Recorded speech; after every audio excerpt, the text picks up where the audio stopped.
Isabelle rentra ce soir-là bien après l'heure habituelle. La fatigue de sa journée au bureau s'accrochait à ses épaules comme un manteau trempé. En refermant la porte de leur petit appartement de banlieue, elle soupira longuement. Elle aurait aimé s'allonger, ne rien faire. Mais une mère ne s'offre pas ce luxe quand un enfant l'attend ou, dans ce cas, quand on attend son retour. Elle se dirigea vers la cuisine et se mit à préparer un dîner simple. Une assiette de soupe, un morceau de pain, quelques fruits.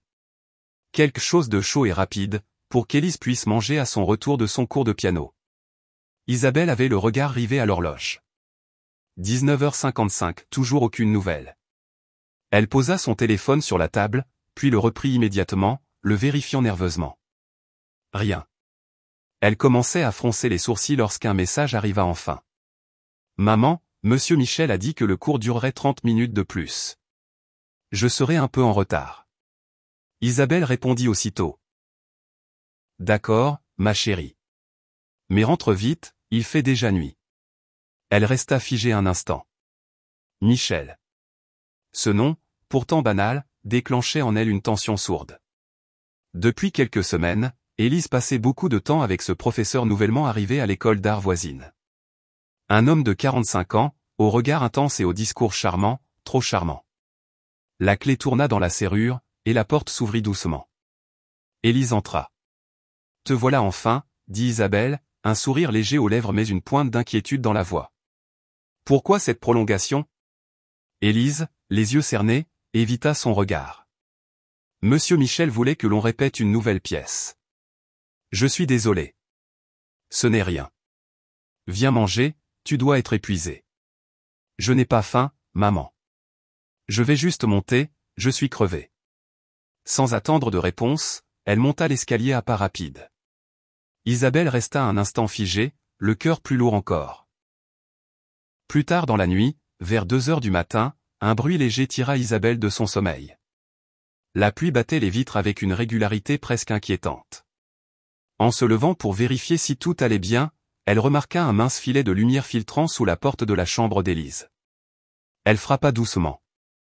Élise? Tu es encore réveillée? Tout va bien? Aucune réponse. Poussée par une angoisse grandissante, Isabelle ouvrit lentement la porte. Ce qu'elle vit la glaça. Élise était assise devant son ordinateur, casque audio sur les oreilles. Sur l'écran, une visioconférence était en cours. Elle reconnut immédiatement le visage souriant de Michel. Sa voix était douce, presque mielleuse, mais un frisson monta le long de la colonne vertébrale d'Isabelle. Ma chère Élise, tu me manques tant. J'aimerais que tu sois ici, avec moi. Dès que Michel aperçut Isabelle dans l'encadrement de la porte, il paniqua et coupa brutalement l'appel. L'écran devint noir. Élise. Qu'est-ce que c'était? Pourquoi il t'appelle à cette heure-là? L'adolescente sursauta, arrachée brutalement à sa bulle. Elle retira son casque, blême. Maman? Je suis désolée. Isabelle s'approcha d'elle, s'agenouillant, tentant de rester calme malgré la panique. Élise, dis-moi ce que tu me caches.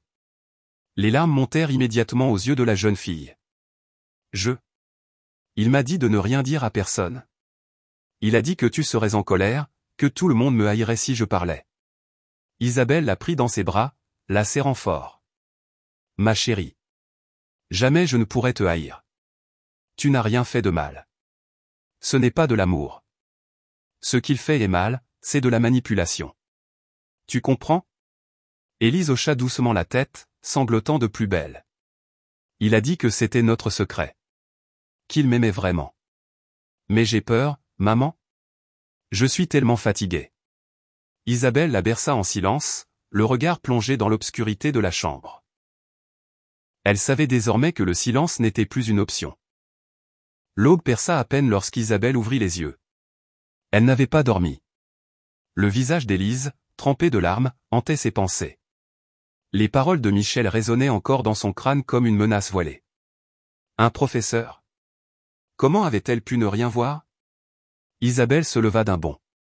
Elle enfila un manteau, les gestes fébriles, l'esprit tournoyant entre colère et urgence. Ce matin, elle n'irait pas travailler. Non. Elle devait comprendre, agir, protéger. Après avoir laissé Élise dormir, elle se rendit directement à l'école. Elle exigea un rendez-vous avec le responsable pédagogique. « Je dois parler à quelqu'un. Tout de suite. C'est à propos de Monsieur Michel, le professeur de piano de ma fille. »« Madame, est-ce qu'il y a un problème ? » ?»« Oui. Il manipule ma fille. Il la contacte en dehors des cours, il lui parle la nuit. Ce qu'il fait est inacceptable. J'ai besoin d'informations. Maintenant. » Le professeur la regarda, abasourdi. « Mais... Monsieur Michel a démissionné la semaine dernière. Il n'a donné aucune explication. Il ne s'est pas présenté depuis 3 jours. » Le cœur d'Isabelle se serra. Il avait fui. Il savait. Elle sortit de l'établissement sans un mot de plus. Sa destination suivante était évidente, le commissariat. Là, elle exposa tout. Chaque détail. La vidéo, le comportement suspect, les messages. « Nous allons consigner votre plainte, madame. Mais nous aurons besoin de preuves tangibles pour aller plus loin, » déclara l'agent de permanence. « Ma fille a peur. Il la contrôle. Il l'a manipulée. Vous attendez quoi? Qu'il recommence? Nous comprenons votre détresse, mais la procédure exige des éléments concrets. » Isabelle ressortit le souffle coupé. La justice ne se déclenchait pas avec des émotions, même brûlantes. Il lui fallait plus. À la maison, elle retrouva Élise, prostrée sur son lit. Ses yeux semblaient fixer un point invisible. « Élise. On ne peut pas le laisser gagner. J'ai besoin de ton aide pour le faire tomber. Tu es prête? J'ai peur, mais oui. Je ne veux plus qu'il fasse ça à d'autres filles. » C'est ainsi qu'Isabelle commença à chercher. Elle fouilla le téléphone d'Élise, découvrit des messages, des captures d'écran non effacées, des enregistrements audio que les écouteurs sans fil avaient sauvegardés par hasard. Mais ce fut un message anonyme, un soir, qui fit basculer l'équilibre déjà fragile. « Si tu ne te tais pas, ta mère en paiera le prix. » Élise, tremblante, montra son écran à Isabelle. Cette dernière sentit le sang quitter son visage. C'était plus qu'un abus. C'était une menace. Il la traquait. « On ne peut plus rester ici. Prépare un sac. On part chez ta tante pour quelques jours. » Pendant ce temps, Isabelle poursuivait ses recherches. Elle contacta d'anciens établissements où Michel avait travaillé. À chaque fois, la même réponse, démission soudaine, départ discret, soupçon non prouvé. Puis elle trouva Anne. Anne, une autre mère. Elles se retrouvèrent dans un petit café, les regards complices d'une douleur commune. Ma fille, Sophie, a vécu la même chose. Michel l'a manipulée. Il lui disait qu'elle était spéciale. Elle a fini par tout supprimer, les messages, les photos. Mais, il reste une vidéo. Une vidéo? Une seule. Un appel vidéo qu'elle avait enregistré par accident. Il y parle, comme il a dû parler à Élise. C'était une clé. Peut-être pas une serrure complète, mais un début. Isabelle reprit espoir. Elle n'était plus seule. Un fil se tissait entre toutes ces mères et des histoires trop similaires pour être des coïncidences. Plus tard, alors qu'Élise dormait, Isabelle reçut un appel. Numéro inconnu. Elle hésita, puis décrocha. « Tu crois pouvoir m'arrêter, Isabelle ?» C'était lui. Michel. Sa voix tranchante, froide. « Tu n'es qu'une mère hystérique. Tu n'auras jamais gain de cause. Je suis plus intelligent que toi. » Elle ne répondit pas. Son poing tremblait, mais sa voix resta ferme. « Tu as fini de détruire des vies. Tu vas payer. » L'appel coupa. Isabelle posa le téléphone et regarda sa fille dormir. Non. Elle ne céderait pas à la peur. Les jours suivants furent une course contre le silence. Isabelle, accompagnée d'Anne, commença à retrouver d'autres parents, d'autres mères aux récits identiques. Une par une, elles se levèrent, comme un cœur douloureux, Chloé, Sophie, Amira, toutes avaient été approchées par Michel. Toutes portaient, en silence, les marques invisibles d'une emprise. « Nous devons unir nos voix », déclara Isabelle au groupe réuni dans un petit local prêté par une association. « Plus nous serons nombreux à témoigner, plus nous aurons de poids. On ne peut plus le laisser faire. » Il a franchi trop de limites, lança Marie, la mâchoire serrée. Elles constituèrent un dossier. Vidéos, captures, témoignages écrits. Isabelle rassembla tout dans un classeur épais comme une plainte collective contre l'injustice. Elle déposa le tout au parquet, cette fois avec l'appui d'un avocat spécialisé. C'est alors qu'un appel de la police changea tout. Madame Lefebvre ? Nous avons localisé Michel. Il a tenté de contacter un autre élève dans une école d'art, dans le sud. Une opération de filature est en cours. Le cœur d'Isabelle bondit. Elle le savait, il n'était pas loin. Il recommençait. Il recommencerait toujours, tant qu'on ne l'arrêterait pas. 3 jours plus tard, la nouvelle tomba, Michel avait été arrêté, pris en flagrant délit de contact suspect avec une élève via une application de cours à distance. Son ordinateur fut saisi. Des dizaines de conversations, des visages d'enfants, des vidéos enregistrées à leur insu. L'ampleur de ces crimes dépassait tout ce qu'on avait soupçonné. Lorsque le procès fut annoncé, Isabelle sentit ses genoux faiblir. C'était réel. Le combat qu'elle menait depuis des mois allait enfin s'affronter au regard de la justice. Le jour du procès, le tribunal était plein. Élise, Anne, Sophie, les autres victimes, tous étaient là. Ensemble. Ensemble pour ne plus jamais se taire. Michel entra dans la salle, costume sombre, visage fermé. Il balaya les visages sans ciller. Le juge prit la parole. Accusé Michel A, vous êtes poursuivi pour manipulation psychologique, harcèlement sur mineurs, menace et exploitation de la vulnérabilité. Avez-vous quelque chose à dire ? Michel se leva. Son ton resta froid, détaché.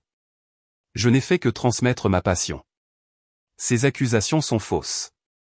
Je suis victime d'une cabale. Un murmure d'indignation parcourut la salle. Puis Élise se leva. Son regard ne tremblait pas. Monsieur Michel m'a manipulé. Il m'a dit que je ne devais rien dire.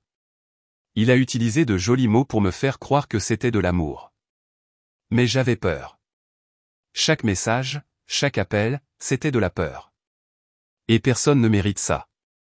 Sa voix trembla sur la dernière phrase, mais elle tenait bon.